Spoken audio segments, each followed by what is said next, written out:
I pretended to be someone's boyfriend.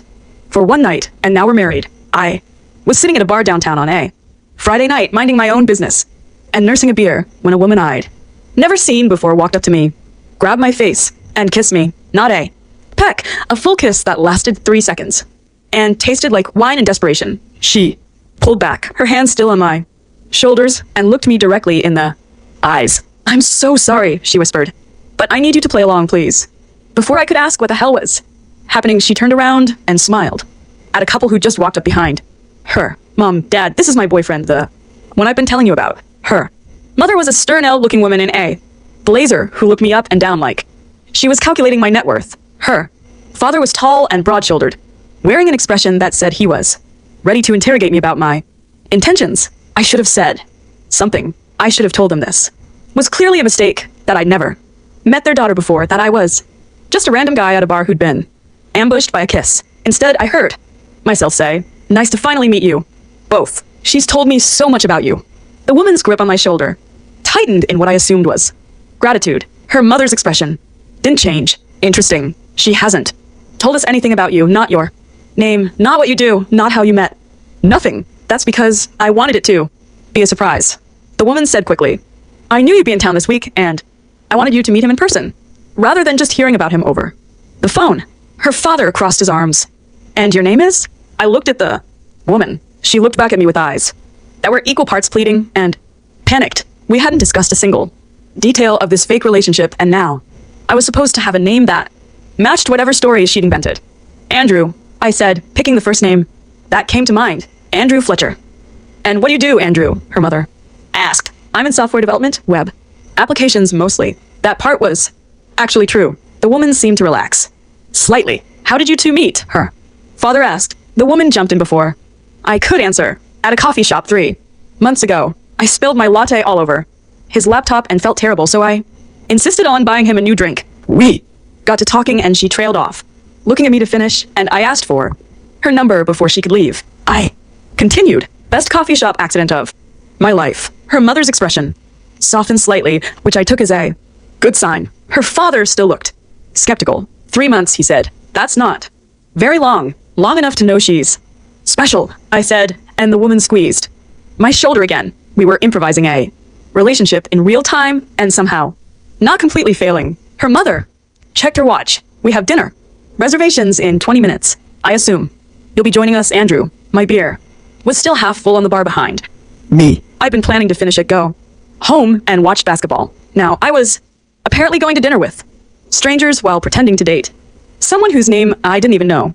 "I'd love to," I said. The woman finally released my shoulder and took my hand, instead interlacing our fingers like we'd done this 1,000 times. Her hand was warm and slightly trembling. We followed her parents out of the bar and onto the street. The moment we were a few steps behind them, she leaned close and whispered, "Thank you. I'll explain everything. I promise. And I'm Sophia. By the way, Andrew, but you already know that because I just made it up in front of your parents." She let out a small, slightly hysterical laugh. "I'm so sorry.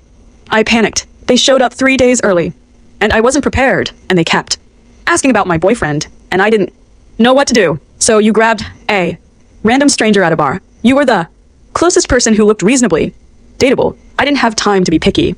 Reasonably dateable. I'll put that on my dating profile." She squeezed my hand. "I owe you everything. Dinner is on me, and after tonight you never have to see me again." We arrived at an Italian restaurant 3 blocks away. The hostess seated us at a table near the window, and I found myself sitting across from Sophia's parents while trying to remember every detail of the fake relationship we'd just invented. 3 months coffee shop, spilled latte. Her name was Sophia. My name was Andrew, which was actually my real name, so at least I wouldn't forget that part. The waiter came and took drink orders.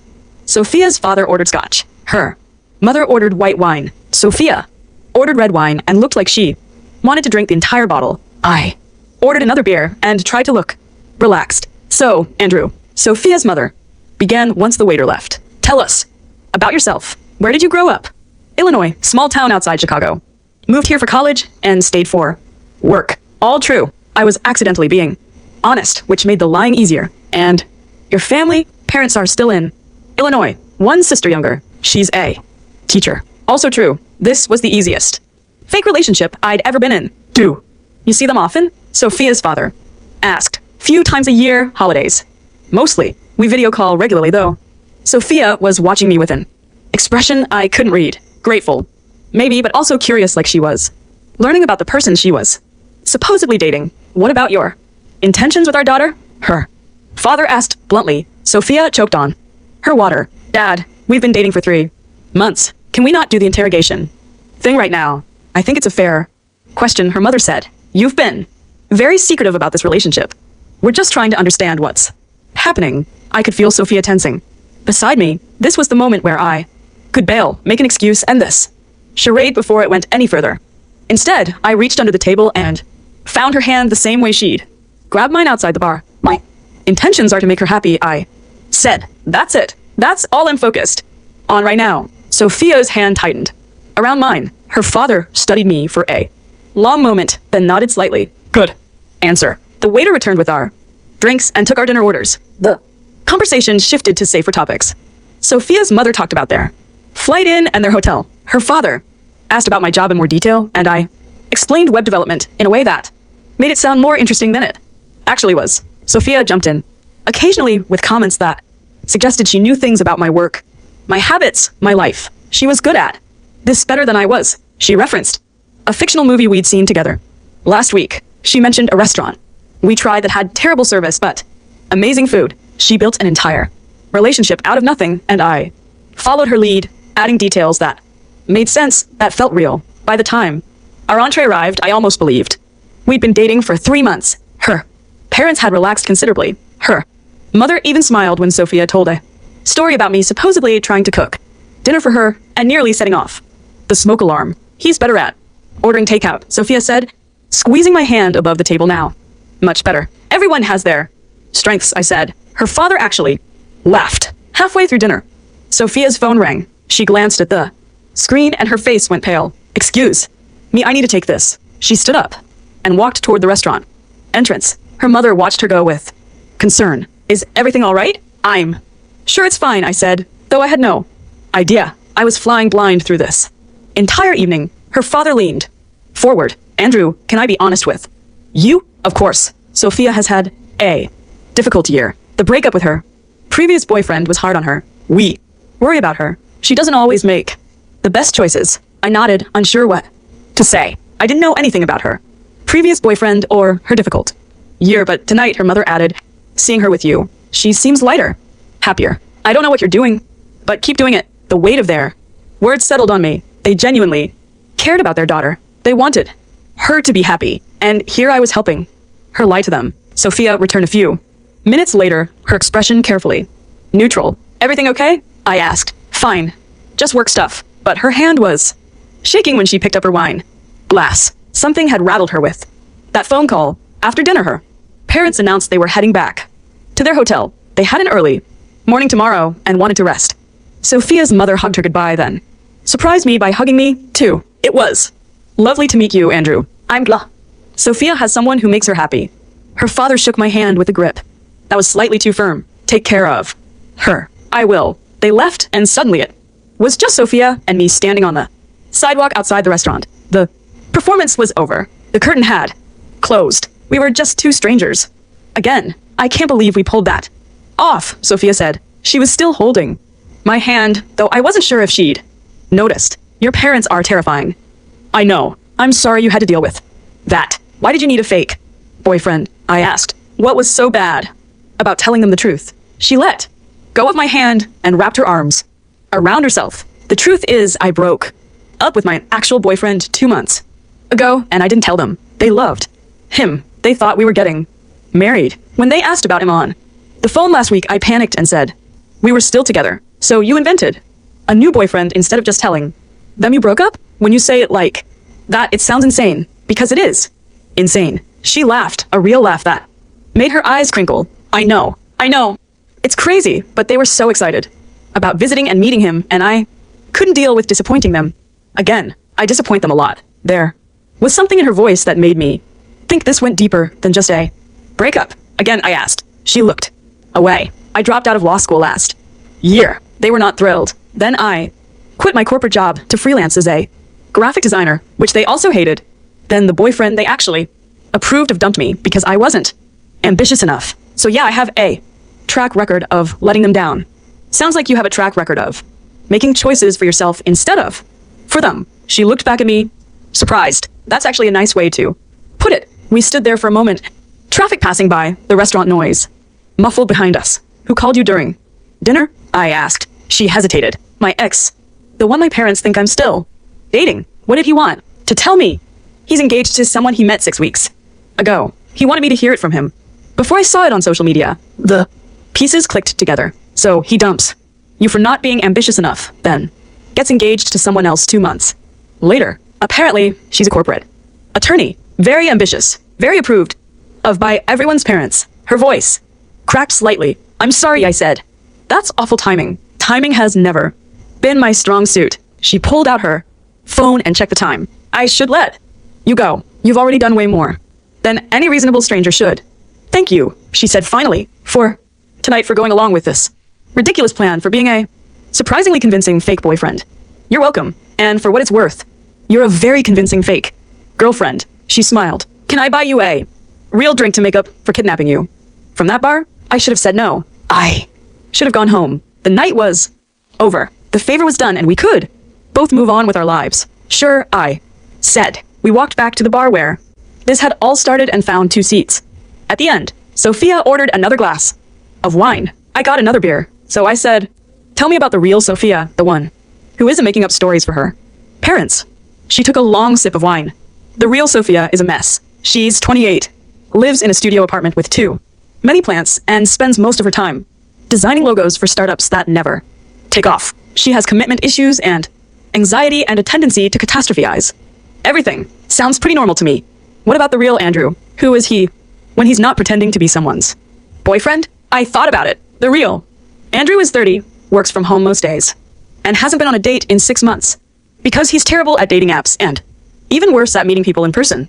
6 months? That seems impossible. I'm very good at being alone. That's sad.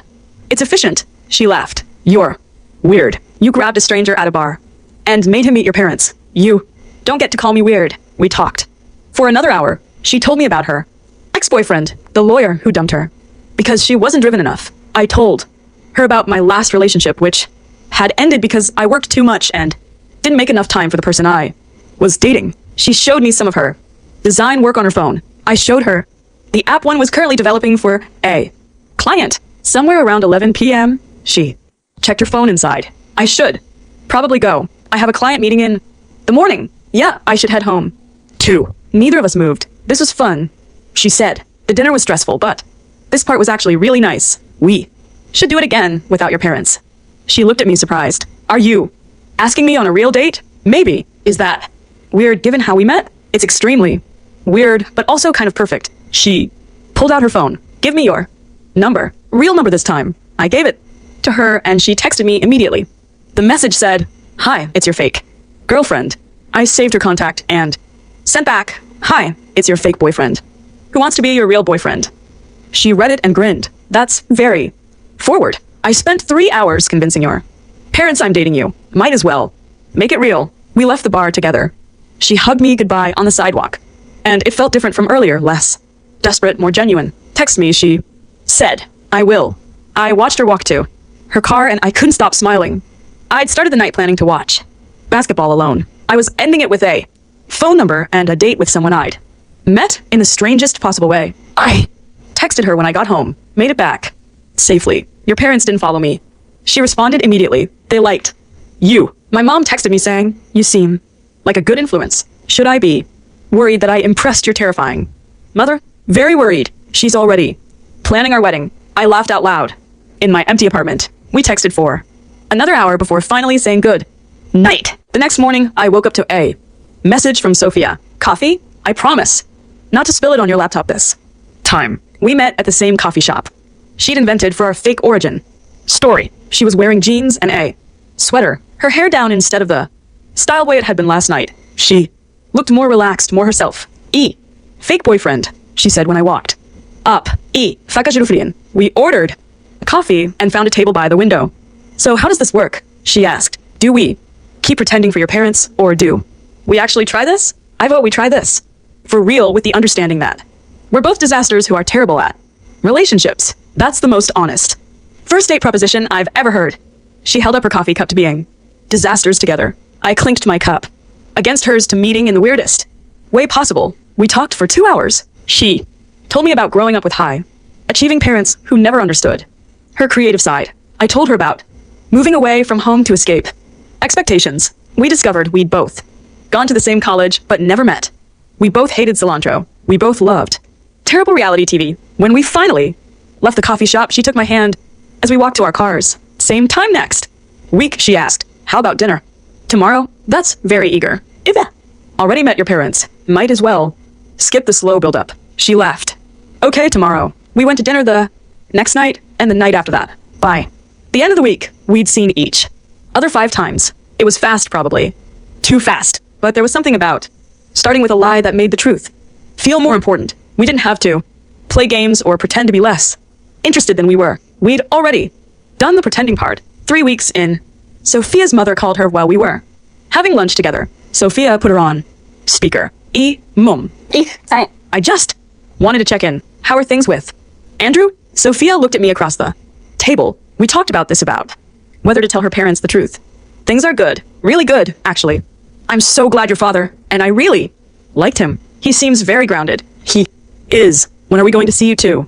Again? Sophia hesitated. Actually, Mom, there's something I need to tell you. I reached across the table and took her hand. The night you met Andrew, that wasn't exactly how I described it. Her mother was quiet for a moment. What do you mean? We hadn't been dating for 3 months. We'd actually just met that night. I panicked when you showed up early, and I grabbed him at the bar and asked him to pretend to be my boyfriend.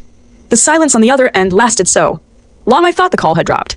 Mom, you lied to us. Yes, I'm sorry. I didn't know what else to do. So this, Andrew, he's not even your real boyfriend. Sophia looked at me. He wasn't then, but he is now. We started actually dating after that night. I don't understand. Why would you do something like that? Sophia's eyes filled with tears. Because I was embarrassed. Because I knew you were disappointed about the breakup with David. Because I'm tired of feeling like I'm failing at everything. Her mother sighed heavily. Sophia, we've never thought you were failing. You didn't approve of me leaving law school. You didn't like me quitting my job. We worried about you. That's not the same as being disappointed. Her mother paused, but lying to us, bringing a stranger to dinner and making us believe he was someone important to you. That crosses a line. I know. I'm sorry. Is he still there? This Andrew? Yes, I'm here.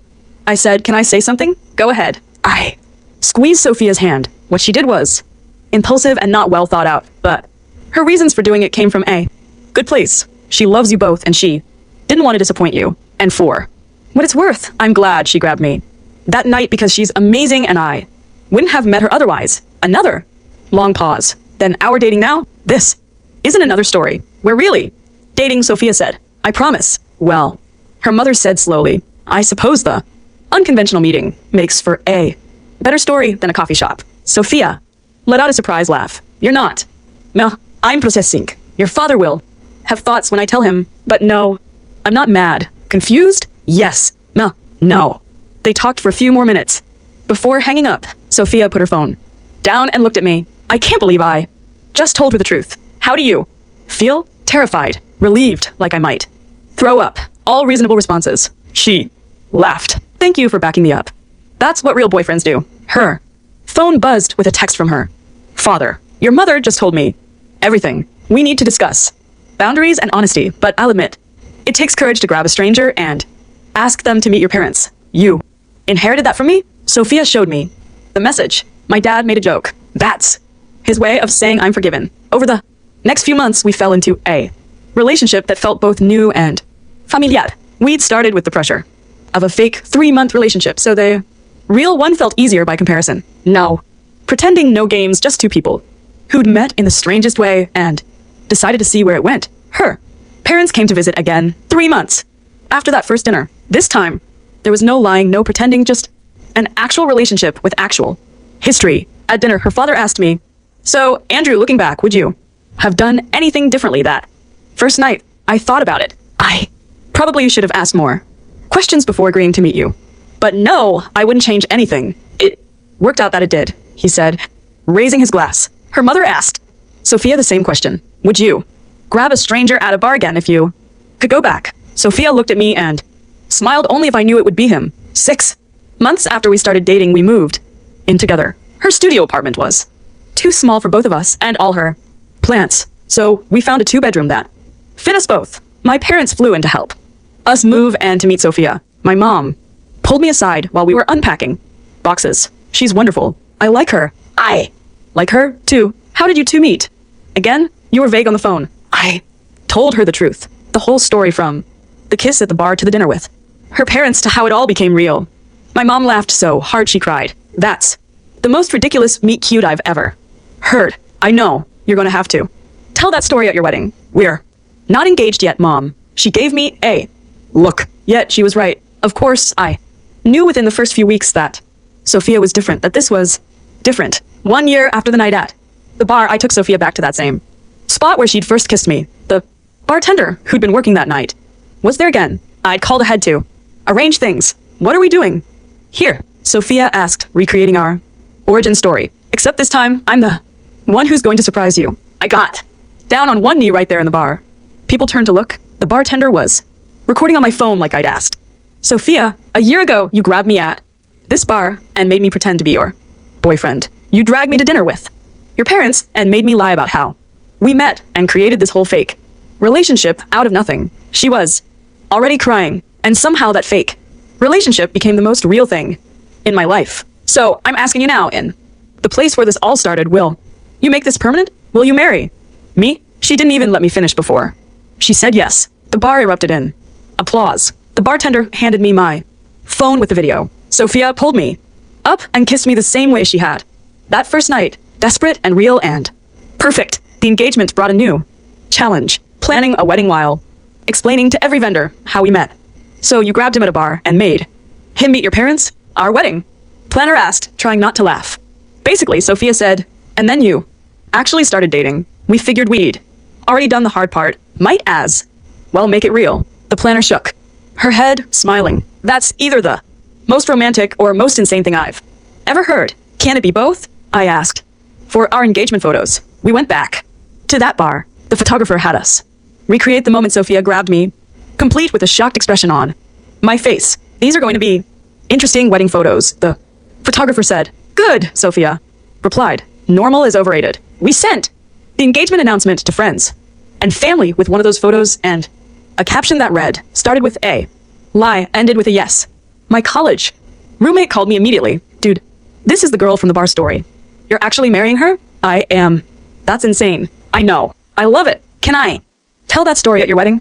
Everyone's going to tell that story at my wedding. And they did. At our rehearsal dinner, person after person stood up and shared their version of hearing about how we met. My sister talked about my phone call that night. How confused I'd sounded trying to explain what had just happened. Sophia's best friend talked about the panicked text she'd received. I just grabbed a random guy at a bar and made him meet my parents. What is wrong with me? Her parents gave a joint speech about how skeptical they'd been, how betrayed they'd felt when they learned the truth, but how glad they were that Sophia's impulsive decision had led to something real. We've learned that sometimes the path to happiness isn't straightforward. Her mother said, sometimes it involves lying to your parents and grabbing strangers at bars. We don't recommend it, but we can't argue with the results. The day of the wedding arrived faster than I expected. I stood at the altar, watching Sophia walk down the aisle, and thought about how a year and a half ago, I'd been a stranger to her. Someone she grabbed out of desperation. Now, she was about to become my wife. During my vows, I said, Sophia, when you kissed me at that bar, I had a choice. I could have said no. I could have walked away. I could have told your parents the truth. But something made me say yes. Maybe it was your eyes. Maybe it was the wine on your breath. Maybe it was the universe telling me to take a chance. Whatever it was, I'm glad I listened. Because saying yes to one night of pretending led to a lifetime of something real. I had to pause because my voice cracked. You taught me that sometimes the best things come from the worst plans. That sometimes courage looks like desperation. That sometimes the person you're meant to be with shows up in the strangest way. Sophia was crying. Half the audience was crying. I love you. I loved you when you were a stranger pretending to be my boyfriend. I love you now as the person I know better than anyone, and I'll love you tomorrow and every day after as your husband. When it was Sophia's turn, she pulled out a folded piece of paper. I wrote vows, she said, but now I want to say something different. She looked at me. Andrew, I was terrified the night I grabbed you. Terrified of disappointing my parents. Terrified of being alone. Terrified of admitting I'd failed at another relationship. So I did the most impulsive thing I've ever done. I grabbed a complete stranger and made him my fake boyfriend. She laughed through her tears. And you said yes. You didn't question it. You didn't run away. You just said yes and followed me to dinner. And met my terrifying parents and played along with my insane lie. She wiped her eyes. But the thing is, I wasn't just scared that night. I was also hopeful. Because when I looked around that bar for someone to grab, I saw you, and something in me said him. Not because you were the closest. Okay, partially. Because you were the closest, she admitted, and everyone laughed. But also, because you looked kind. You looked like someone who might say yes. You looked like someone who might understand. She took my hands, and you are. You understood my panic, and my lies, and my messy relationship with my parents. You understood all of it, and you stayed. Anyway, you turned one night of pretending into something neither of us had to fake. She squeezed my hands. I love you. I loved you when you were a stranger doing me a favor. I love you now as my partner and my best friend. And I'll love you forever as your wife. Thank you for saying yes. Thank you for not running away. Thank you for being exactly who I needed exactly when I needed you. By the end, I was crying. 2. The officiant had to wait a moment before continuing because we were both trying to compose ourselves. When he finally pronounced us married, the entire room erupted. We kissed, and it felt both like that first kiss at the bar and completely different at the reception. The bartender from that night showed up as a surprise guest. Sophia had tracked him down and invited him. Weeks ago, he raised a glass during the toasts. I've been bartending for 15 years, and I've seen a lot of weird stuff, but watching this woman grab this man and kiss him out of nowhere, then watching them pretend to know each other for her parents, that was top 5 weirdest things I've ever witnessed. Everyone left. But you know what?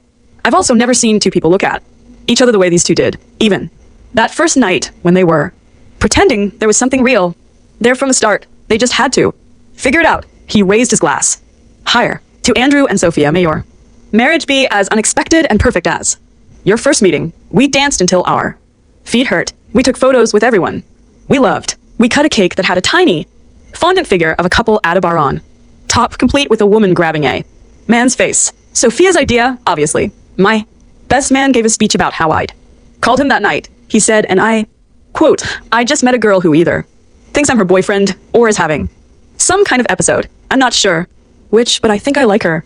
And I said, that's the dumbest thing I've ever heard. Don't get involved. And he said, too late. I'm already at dinner with her parents. Everyone roared with laughter. So this is my fault, really. If he'd listened to me, none of this would have happened. You're welcome. Later in the night, Sophia's father pulled me aside. You know, when she first told us the truth about how you met, I was angry. I felt manipulated. I understand, but watching you two today, seeing how you look at each other, I realized something. The circumstances were unusual, but the connection was real. You can't fake that. He put his hand on my shoulder. Take care of my daughter, Andrew, even when she makes impulsive decisions and grabs strangers at bars, especially then, I said. He laughed and walked away. At the end of the night, Sophia and I stood in the parking lot of the venue, both of us, exhausted and happy. We did it, she said. We actually got married. We did. How did we get here? From a random bar to this?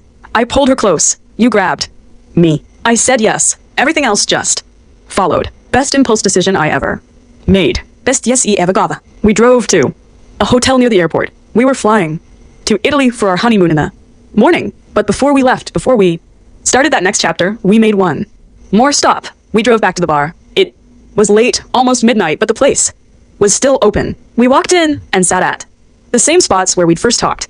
After dinner with her parents, the same bartender was working. He saw us and grinned. Back already. The marriage didn't take. Just wanted to end where we started, Sophia said. He poured us 2 drinks on the house. To the weirdest couple I've ever met. We clinked glasses and drank. Do you ever wonder what would have happened if you'd grabbed someone else? I asked. Sophia thought about it all the time, but I didn't. I grabbed you. Why me though?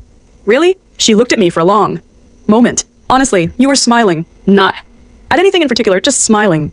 while you sat there alone, and I thought, that's someone who's okay with himself. That's someone who might be okay with me, too. I wasn't that okay with myself. Neither was I, but we figured it out together.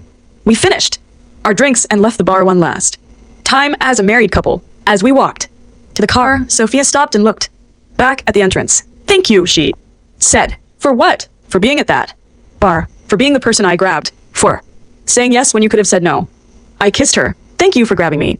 We flew to Italy the next morning. We spent 2 weeks eating pasta and drinking wine and exploring cities neither of us had been to before. On our last night in Rome, we sat at a restaurant overlooking the city, and Sophia pulled out her phone. My mom texted me earlier. She said she's been thinking about our story, and she said she's glad I panicked that night. She said, sometimes the best things come from our worst moments. I reached across the table and took her hand. Your mom's pretty smart. Don't tell her that. She'll never let me forget it. We flew home and moved into our apartment as a married couple. We hung our wedding photos on the walls, including the ones from the bar where we met. Friends who visited always asked about those photos.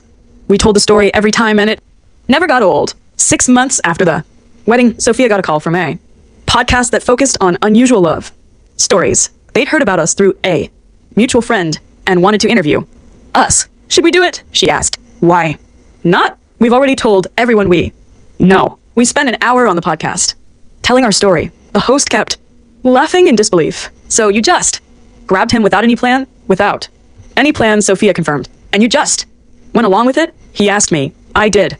Why? I thought about it. Because life is short and boring. Things happen every day. And when something interesting shows up, even if it's weird and makes no sense, you should probably say yes. The podcast episode went viral. We started getting messages from strangers telling us they loved our story, that it gave them hope, that it made them believe in taking chances. One message stood out. It was from a woman who said she'd been at that same bar the night Sophia grabbed me. She'd seen the whole thing. I watched you two at dinner through the restaurant window across the street. I was waiting for my own date, who never showed up. I was feeling sorry for myself, but then I saw you two, and I thought, at least someone's having an interesting night. I had no idea what I was actually watching, she continued. Reading about how you ended up married made me realize that sometimes what looks like chaos from the outside is actually the beginning of something beautiful. Thank you for sharing your story. Sophia cried when she read it. We affected a stranger. We did. That's insane. Everything about us is insane. Hey! Year after our wedding, we went back to the bar on our anniversary. It had become a tradition. The bartender saw us coming and already had our drinks ready. The anniversary couple, he said, setting down a beer for me and wine for Sophia.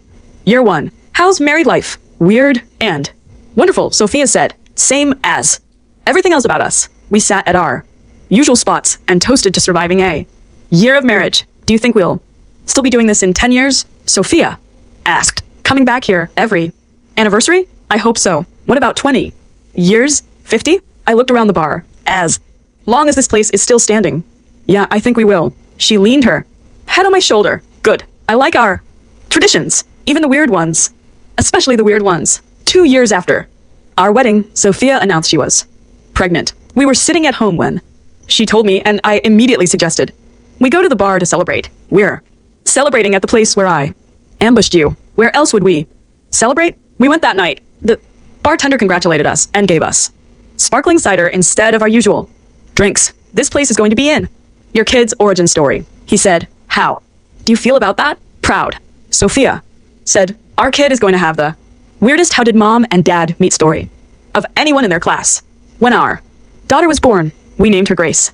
Not after anyone in particular, just because we liked it, but also because Grace felt like the right word for what had happened to us. Grace for Sophia's impulsive decision. Grace for my willingness to say yes. Grace for everything that followed. We brought Grace to the bar when she was 3 months old. The bartender took a photo of the 3 of us sitting in the same spots where Sophia and I had first talked. This is going up on the wall. He said, you two are officially bar legends. When Grace was old enough to ask how we met, we told her the truth. The whole story. Nothing left out. She listened with wide eyes. Mommy grabbed a stranger. Mommy grabbed daddy. Sophia corrected. But yes, technically a stranger at the time. That's silly. It is silly. I agreed. But it worked out. As Grace grew up, she loved hearing the story. She'd ask us to tell it at Bedtime, adding more questions each time. What if Daddy said no? Then I would have had to grab someone else. What if nobody said yes? Then I would have had to tell Grandma and Grandpa the truth. Would that have been bad? Sophia and I exchanged a look. It would have been honest, I said, which is usually better than lying, even if it's scarier. When Grace was 7, she had to do a project for school about her family. She insisted on including the story of how we met, complete with illustrations she drew of Sophia grabbing my face at the bar. Her teacher called us in for a parent conference. Grace's project was unique, she said carefully. She says, you two met because her mother grabbed you at a bar and made you meet her grandparents. That's accurate. Sophia said. The teacher didn't quite know how to respond. It's unconventional. That's one word for it, I said, but it's the truth. We tell Grace honest stories, even the weird ones. The teacher smiled. Well, it's certainly made for the most memorable presentation. The other kids couldn't stop talking about it. Grace beamed with pride. On our 10th anniversary, we went back to the bar as usual, but this time, we brought Grace with us. She was 8 years old and so excited to see the place where her parents met. This is it, she asked, looking around. I thought it would be fancier. It's a bar. Sweetheart, Sophia said. They're not usually fancy. The bartender, who'd been working there all 10 years we'd been coming back, made Grace a Shirley Temple. Your parents are the best love story I've ever seen, he told her. And I've seen a lot of people meet at this bar. They're weird, Grace said matter-of factly. The best people usually are. We sat at our usual spots, Grace between us, and toasted to 10 years. I can't believe it's been a decade, Sophia said. Feels like yesterday and forever ago at the same time. Do you regret it? I asked, grabbing a stranger. Never. Best. Worst decision I ever made. Grace tugged on my sleeve. Daddy, will you tell me the story again? We just told you this morning. I know, but I want to hear it. Hear where it happened. So we told the story again, sitting in the exact place where it began, about panic and impulse, and saying yes to something strange, about a fake relationship becoming real, about taking chances and finding love in unexpected places. When we finished, Grace said, I'm glad Mommy grabbed you. Me too, kid. Me too. We sat there for another hour, just the three of us, in the bar where everything started, where two strangers became something more, where a lie became truth, where panic became love. Later, that night, after we put Grace to bed, Sophia and I sat on the couch. 10 years, she said, since the bar. Best decade of my life. Mine, too. She curled up against me. Do you ever think about what would have happened if things had gone differently, if you'd said no all the time, but you didn't give me much choice? You just grabbed me and started lying to your parents. She laughed. True, sorry about that. Don't be. Best thing that ever happened to me. We sat in comfortable silence, the kind that only comes after years together, after countless conversations and arguments, and makeups, after building a life from nothing. Andrew, yeah, thank you for saying yes. I kissed the top of her head. Thank you for asking. 15 years. After that night at the bar, we took Grace, now a teenager, back to our anniversary spot. She rolled her eyes when we suggested it. Do we have to? That place is so old. That place is where your parents met, Sophia said. It's tradition. Grace came along reluctantly, but by the time we got there, she was smiling. The bar had changed ownership and our favorite bartender had retired, but the place still felt the same. We sat in our usual spots and ordered our usual drinks. Grace got a soda and pulled out her phone. Mom, Dad, can I ask you something? Sure, I said. Do you think grabbing a stranger is good relationship advice? Sophia and I looked at each other and laughed. Absolutely not, Sophia said. Then why do you always tell the story like it's romantic? Because it is romantic, I said, but it's also lucky. Most of the time, grabbing a stranger at a bar doesn't end with marriage and a family. So, what's the actual lesson? Grace asked. We thought about it. Take chances, Sophia said, even when they're scary, and when someone offers you something unexpected, I added. Don't automatically say no. Sometimes the weird paths are the right ones. Grace considered this. So basically you're saying I should be impulsive and trust strangers? No, we said in unison. We're saying, Sophia clarified, that sometimes life puts opportunities in front of you that don't make sense, and sometimes those are the ones worth taking. Grace nodded slowly. Okay, that's actually pretty good advice. We finished our drinks and left the bar. On the way to the car, Grace said, you know, when I'm older and I meet someone, I'm going to have to come up with a way better story Then we met on a dating app. Or Sophia suggested, you could just be honest about however it happens. That's usually the best story anyway, even if it's boring. Nothing real is boring, I said. 20 years after the night at the bar, Sophia and I went back alone. Grace was in college, living her own life, making her own stories. We sat in our usual spots and ordered our usual drinks. The place had changed again. New owners, new staff, new decor, but we kept coming back. 20 years, Sophia said, shaking her head. 2 decades since I grabbed your face and ruined your Friday night. Best ruined Friday night of my life. She took my hand across the bar. Do you think we'd have met any other way if I hadn't grabbed you? I don't know. Maybe not. I like to think we would have. That somehow, someway, we were supposed to find each other. Maybe, I said, or maybe you got really lucky grabbing a stranger who happened to be single and willing to go along with your insane plan. Luck, fate, whatever. I'll take it. We sat in comfortable silence, watching other people come and go. Young couples on dates, friends meeting for drinks, strangers who might become something more. Andrew, yeah, if I could go back and do it differently, I wouldn't change a thing. Not even the lying to your parents part. Not even that, 'cause it gave us this. All of it. I squeezed her hand. Me neither. We finished our drinks and left the bar one more time. As we walked to the car, Sophia looked back at the entrance. Same time next year? She asked. Always? I said, and we kept that promise. Every year, every anniversary, we went back to the place where 2 strangers became something more, where pretending became real, where one impulsive decision changed everything. I pretended to be someone's boyfriend for one night, and now, decades later, I'm still her husband, still saying yes, still grateful she grabbed me at that bar, still living the best, unexpected life I could have imagined. If you enjoyed this, you'll definitely want to see the next ones too, so subscribe now and let me know your take in the comments.